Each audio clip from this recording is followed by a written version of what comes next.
Il Jack-up, gioiello dell'ingegneria da 55 milioni di euro fermo in arsenale, lo scoppio di un cassone alle bocche di Porto di Chioggia, 30 posti di lavoro a rischio, nessuna pace per il Mose, nuove ombre sulla concessione unica del Consorzio Venezia Nuova, già in avaria la piattaforma imbarcazione gialla costruita dalla Padovana FIP, azienda del gruppo Mantovani, preventivo di spesa 37 milioni di euro, costo effettivo 18 milioni di euro in più. I tre commissari non ci vedono chiaro e stanno preparando una nota dettagliata che finirà sul tavolo della Procura. Chi chiede chiarezza sono i consiglieri regionali del Partito Democratico. Noi abbiamo presentato un'interrogazione come gruppo consigliere del Partito Democratico, ma crediamo che non possa fare il pesce in barile Zaia. Su questo tema qui bisognerebbe fare una commissione d'inchiesta.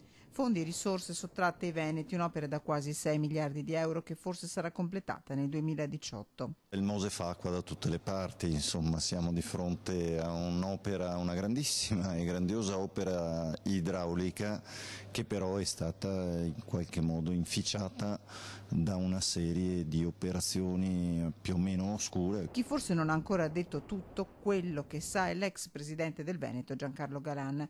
Se sa parli e questo Consiglio regionale lo inviti a farlo pubblicamente, la richiesta del Partito Democratico. Io credo che andrebbe data piena attuazione a questo, o lo sentono i magistrati o lo sente il Consiglio regionale. Non è pensabile che quanto ha dichiarato resti così, semplicemente una dichiarazione dal sen fuggita. Questo Consiglio dovrebbe indagare in profondità perché sono soldi dei veneti che sono stati rubati.